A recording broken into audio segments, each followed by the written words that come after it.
Good morning, good afternoon, or good evening, wherever you are. Remember, you have greatness inside of you. Welcome back to another AB Daily News with your hockey coach guru called Frenchy. Today, episode number 228. What you have in menu, coach, today? First of all, the legacy of P.K. Subban. Jesse Allen back with the Montreal Canadiens. Finally, unfortunately, a really bad incident happened to Vincent Roller, prospect for the Montreal Canadiens, out of the ice on stretcher. Finally, Montreal Canadiens possibly could get a goaltender as a trade bait. That's what we have for you guys today. But before we start, we invite you, don't forget please to click on the like, subscribe to the Hockey Nation Live Show, and leave me a comment about this episode. And let's dive in and talking about my first subject of the day. My first subject of the day, guys, about the P.K. Subban legacy. Montreal Canadiens are going to honor the number 76 ex-Montreal Canadiens P.K. Subban before the game against the Nashville Predator tonight at 7 o'clock Eastern Time. First of all, P.K. Subban, guys, he was one of the most excited defensemen for the Montreal Canadiens for many years. He was very good. He was skating to carry on the puck on the transition from north-south. Then what about his slap shot on the power play? One of the most explosive slap shot in NHL. Then his strength, where he can carry on the puck on one hand, shifty, and really difficult to moving him from the left to right. What about his big body check with the hip against Brad Marchand a couple years ago? Remember, on the flip side, P.K. Subban, guys, loved the game, but he was not passionate about the game, but he really enjoyed the game. He loved the fitness. He enjoyed to walk out every single day during his career. But really, where he was really in love, it was his brain, the P.K. Subban himself. He created a lot of distraction off ice, on ice, the problem with his teammate. How many times you hear some incident happening with the Montreal Canadiens with other teammates, Gallagher, Plekanec, Pacioretty, and I can name more and more. And then what happened with the Nashville Predator after 18 months? He was create another kind of cancer between players over there.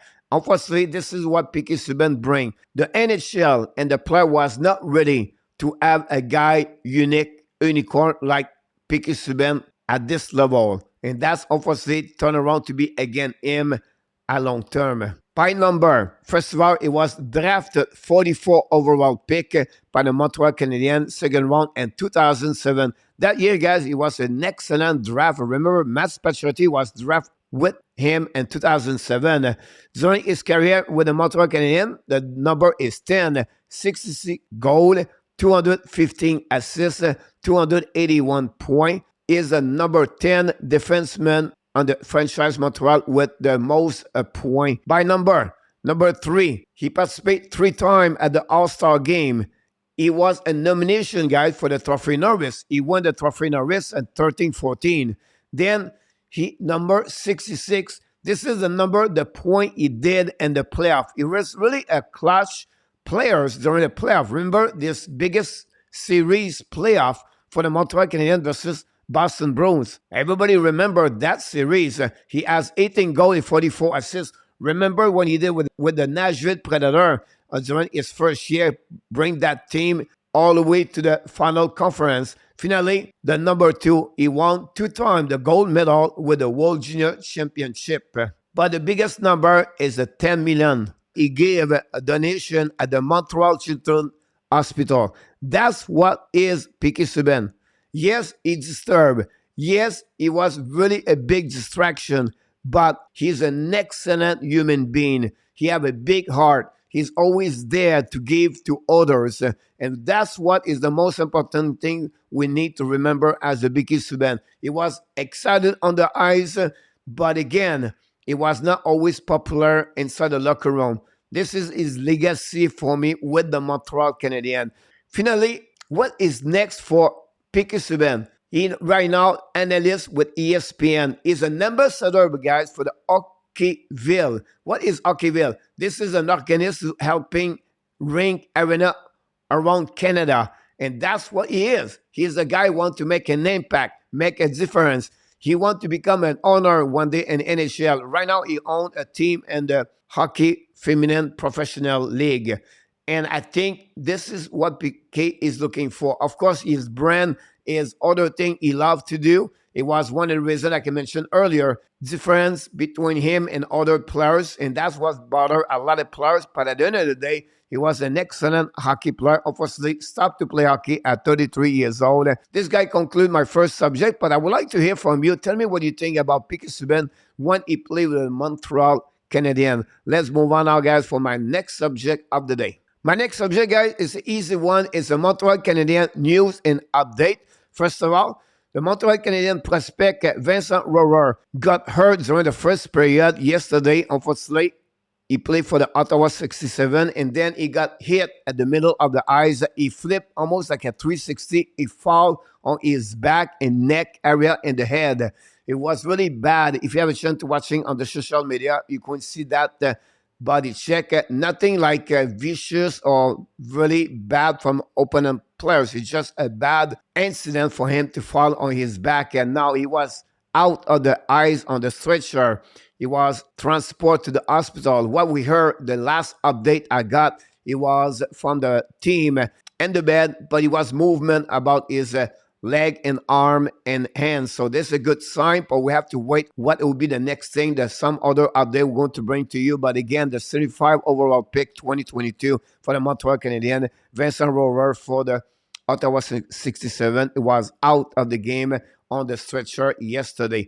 Then I want to talk about the Jesse Ylönen is back with the Montreal Canadiens. This is really interesting about him. First of all, he was a 35 overall pick in 2018. He's now already 23 years old. He's on the final year contract ELC.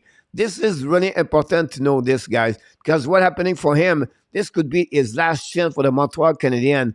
Unfortunately, he was stuck in the roster. What are you talking about? The fact they got Dadonov, Monahan this year, and they keep Pesada and Pitlick. He have no spot for him, obviously, this year with the Montreal Canadiens. You have to go back to Laval Rocket, who have a good year overall over there. And 15 game in NHL, you have 5 points, 2 goals, 3 assists. You have an amazing, great, quick release. His speed is pretty good. Really shifty. He's a right winger. I just said to you guys, yeah, he's a right winger. Montreal Canadiens have a lot of right winger. I'm talking about Kirby Doc, Josh Anderson, Brendan Gallagher, Joel Armia. That's the biggest problem for the Montreal Canadiens to add another right winger with them.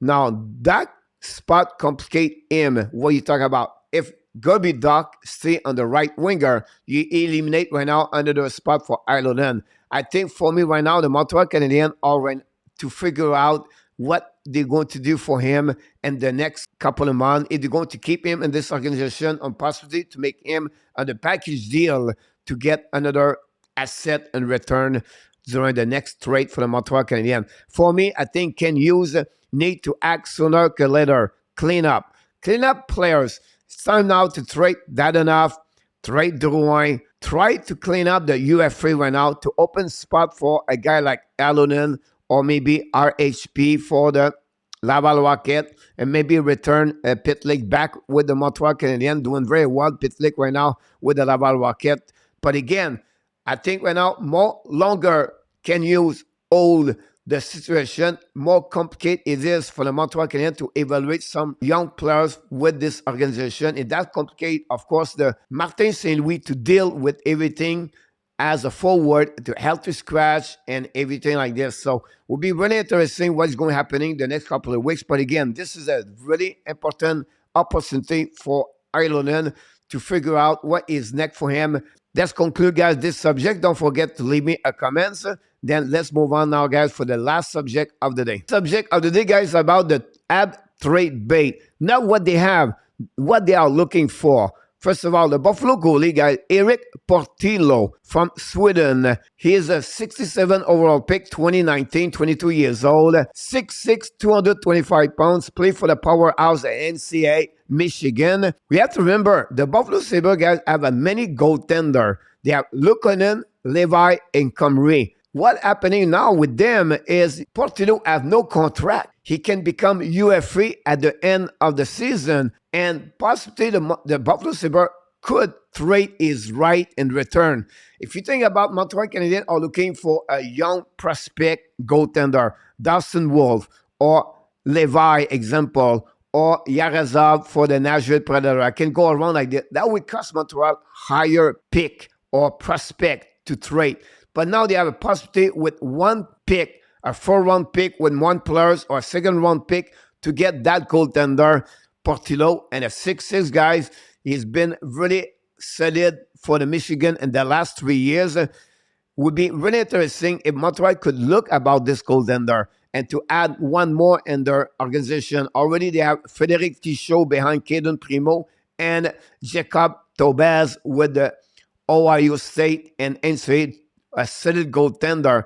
But again, we don't know how they're going to develop. We don't know they're going to become a good goaltender or not. And the NHL is something to follow. I think Montreal Canadiens should consider to possibly to make a trade for this goaltender, ERIK Portillo. That's complete, guys. All my subject I have for you for this episode. Here we go. Episode number 228 is done today. But before we leave, we want to remind you, don't forget tonight, Montreal Canadiens play against the Nashville Predator. I'm going to do the play-by-play commentary. Join us at 7 o'clock. And finally, of course, we have the presentation of PK Subban before the game. And finally, we want to remind you, don't forget to click on the like, subscribe to our Canadian show, and leave me a comments about this episode. And I want to remind you one more thing. You have great inside of you. And, of course, you have exactly what happening, guys. Live, we got a new subscriber right there. That's what we're looking for. Add more people inside of this family of the Hockey Nation Live Show. You can ask her more to do this when we do a video. Until in my next time, guys, we wish you an amazing, great, blessing day, everybody.